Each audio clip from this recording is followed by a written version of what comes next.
Kenzo yavuddeyo n'agamba nti tagenda kuba nti asupportinga Bobi Wiine, tagenda kuba nti asupportinga people power come 2021 mbera tasobola kuba nti ateeka famire ye mu butyabaga mu katyabaga. Yes, nakamuna akeddagala aba people power batandise okuba nti era baddiza Kenzo omuliro era nga batandise okuba nti bamuvuma mpola mpola. Tukwaniriza naterako mu kutu gwaffe omuganzi ogumanyikiddwa nga Uganda Mukamooli amanya n'eddoboozi Pampita Ntambi Chimso Rich Boya Maxodi Junior we kuba nti wekomira wano mpola mpola.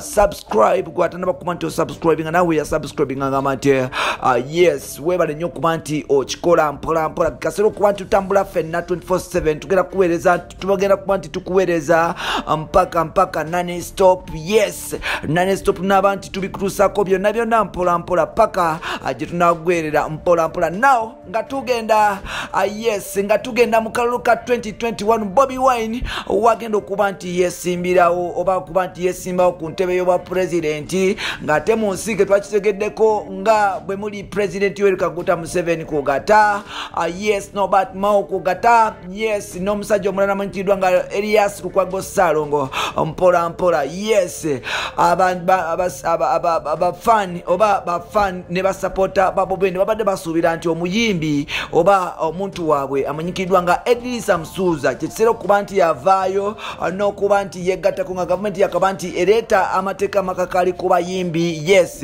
nti kyekisera okuba nti Eddy avaayo okulaga interest ze z'okuba nti asupportinga eyali bosi we ali mukwano gwe ali muganda we eyali kyaliwe oba kyaliwe nfanfe Kyagulanyi Ssentamu Robert Reta Tembo owokubiri oba musajja mukulu amanyikiddwa nga Bobi Wiine. Yes era nga abantu bangi babadde balinze Kenzo abeeko nekyayogera yes wawa standing ku kalulu ka 2021 mukuba nti ayogerako eri eggwanga. Eddy olunaku lwaleero ategeezezza n'agamba nti temunsuubira okuba nti nenyigira mu byobufuzi byonna, temunsuubira okuba nti ngenda kuba nti nsupportinga ekibiina kyonna, temunsuubira okuba nti ngenda kusupportinga omuntu yenna ku ntebe y'obwa president. Eddy Kenzo agamba nti tagenda kuba nti asupportinga Bobi Wiine oba kyemwagala oba people power because ye tali mu byabufuzi era tayagala kuba nti ateeka yes famire ye mu katyabaga. Agambye nti ye muyimbi tabeerangako mu byabufuzi era n'olwekyo tajja kuvaayo kuba nti awagira Bobi Wiine mu 2021 kwogata ne people power oba munnabyabufuzi yenna ne bwaba president Museveni tajja kuvaayo nga amwagira because yes munnabyabufuzi. Kino statement gyakoze bafani batandise okuba nti bakuba mutto kino okuba nti bamwambalira mpulapula nga bagamba wuyo yalidde wuyo Kenzo yalidde omugati okuva mu NRM wuyo Kenzo yalidde omugati okuva ewa muhozi wuyo Kenzo yalidde omugati okuva ewa president Museveni mbwera wuyo Kenzo yalidde omugati mu oppressive regime. Simanyi oba babijjawa oba babijjawa era nga bafani banyivu bagambye nti kasajja gwe twakuwagira okumala ebbanga era nga tubadde tumanyi nti oliwo kulwa abantu kumbe musajja mukulu naawe wenoonyeza bibyo okuba nti yosurvivinga tubadde tumanyi nti 2021 ogenda kuba nti ostandinga ne musajja mukulu amanyikiddwa nga Bobi Wiine otandika okuba nti omukubira kapeni n'okuba nti omulaga obuwagizi without fear or favor naye nga ate kikulumizisa okuba nti ku ssaawa gye tubadde tuba nti tukwetagiramu bw'atyo osazeewo okuba nti okyenyinga. Jjukira nti Bobi Wiine yakukuza okuva mu firebase wali eri mpolampola natandika okuba nti yakuguluminga mpolampola kwe kuwa ne muganda we muto we amanyikiddwa nga Michael Mukwaya aka Mick Wiine okuba nti mukola naawe oluyimba n'okuba nti apromotinga music ogwe mwakola ebiseera ebyo. That was 2008-2009 kayimba bakayita ya nimba akakuleeta naye musajja mukulu obanga tosobola kuba nti ojjukira byadde n'oba nti ostandingawo ku lw'abantu ne wakyaliwo olagira ddala abantu nti oli Yuda. Bafani banyivu batandise okuba nti bakomerera Kenzo naye Kenzo avudde n'agamba nti nze sijja kuba nti nduzinga famire yange olw'okuba nti mwagala nsanyuse abantu amu ab'ekibatu ate nga abantu abo mwagala okuba nti nsanyusa nze nange tebambeerawo mu bintu byange nsize nga nwana entalo zange mpola mpola n'okuba nti abantu bantiisatiisa n'okuba nti bapamu amaka gange ebituli mpola mpola nakati ssaawa zino omukyala simulina because of politics. N'olwekyo kyekira okuba nti nange nguma okuba nti sigenda kuba nti mbeeramu mu muntu yenna yonna because namwe mwafiringa okuba nti mumbeerera mu lunono olutalo lukyagenda mu maaso era nga bafaani banyiivu nnyo ddala. Kenzo agamba nti sajja kubeera nti ayimirira mu Bobi Wiine oba Bobi Wiine ayagala oba tayagala, tagenda kuba nti amukubira campaign, tagenda kuba nti amupostinga ku wantu, tagenda kuba nti alinya ku rallies, tagenda kuba nti akubira omuntu oba wa People Power oba ebisigadde. Naye agambye nti tali ku kibiina kya People Power oba NUP oba NRM, tali ku kibiina kyonna. Kenzo agamba nti ye aliwo kuba namunigira na family ye n'abantu be, so n'olwekyo ababadde bamusuubira nti agenda kubeera ne Bobi Wiine 2021 bambi gekesera okuba nti gabakalira kumimwa n'okuba nti amunonyako ebirala ebyokukola. Musajja mukulu agambye nti tagenda kubeereramu muntu yenna, tagenda kubeereramu kyaliwe Bobi Wiine. Wanono Jose Chameleone we yayimbira akayimba nti bayuda tuyita nabo gw'olya naye ku sowaani emu ogenda okwesanga nga yakwefulidde.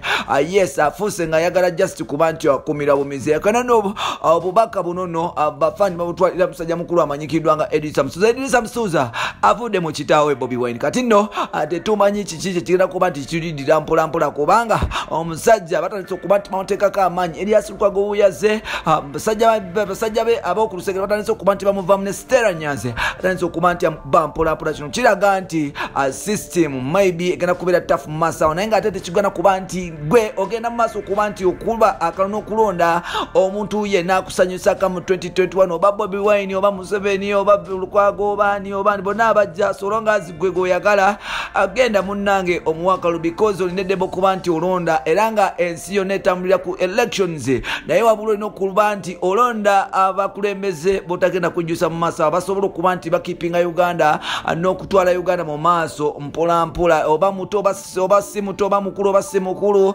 Kyekisera okuba nti tulonda nga tetufudde ku kala ku mawanga wabula tutunulire obusobozi obw'abantu abo. Yes, tetufaayo ku experience oba oli aluddemu bataluddemu, ffe tugende mu maaso tulonde kalulu. Mukama yamanyi kyalituwa because twagala Uganda ekulembedde tebenkedde 2021 n'okusoba n'okujja waggulu mu maaso bino n'ebirala byewolina mu episodes zaffe eziddako. Sigadde ntambi Kimso Rich Boy Maxudi Junior. Bye bye. In the whatever they want. A politician is a very smart person who will convince you in any way. So nze sisobola kukozesa kigambo politics kinkulembere kaliya yange gye mbonaabonedde. Ensonga ez'okwogerwako nyina kuziyisa mu nnyimba. Nze ndi artist, I create art. I sit down and I pass my message through the music because that's what I do professionally. I'm a professional artist. You understand? Kati temunsuubira kuvaayo. Nze ntandika okwogera ensonga za politics nga sina we ngenda kwesimba, nga sirina ngenda kusigala nga nnyimba. Nze mbadde nkola show n'empagirwa abantu b'emwalo, n'empagirwa abaawa, n'empagirwa ab'emu western, ab'emu east, ab'emu north, ab'emu west, ab'emu central. Ezo show buli wamu ngikozeeyo.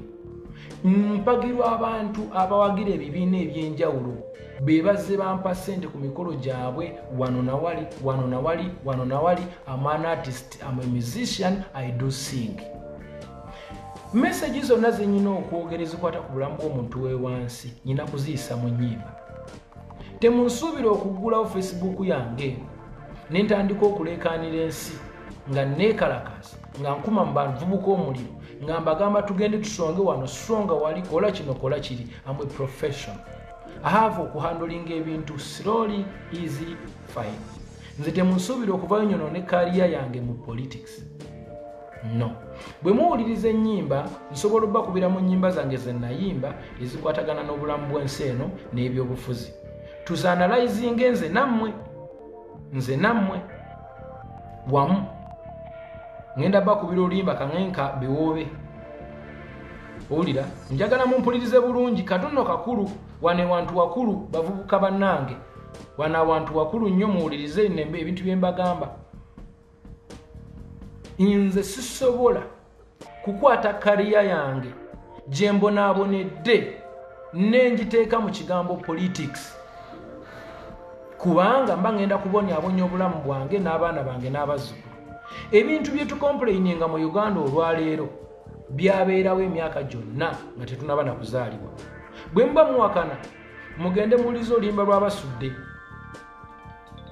baluyita mbiwulira nkutte ne kalamu oba mugende ku page y'abasudde bagita Hamani basudde muwulirize oluyimba baluyita mbiwulira nkutte ne kalamu buli kye mulaba olwaleero byaliwo dda even worse obuzibu buli ku ffe nze naawe era tulina okukola decisions ennungi omuli okwagalana omuli okuteeseganya agree to disagree tusobole okutambuza Uganda naye tugenda kyawa ensi yaffe olwa differences tugenda kukyawa abantu baffe olwa differences nze gwe mukwata okusulika mu byobufuzi mazima ddala gyenja do I fit there? Yeah?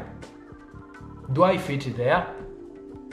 Nze Uganda enfunyeemu mu byakwogera ku politics Uganda enfunyeemu mu kukuma mu bantu muliro kwekyawa Uganda enfunyeemu mu kuyimba mbadde muyimbi era nkiikiridde ensi yange ku international level through the music ensi yange enfunyeemu munna Uganda yali afulumyeko n'ogenda mu mawanga n'obeera ku mawanga n'owulira nga olulimi lwo oba oluyimba lw'ensi yo luvuga ku street ey'abantu ewalala the joy you get the happiness that's what I do and that's what I was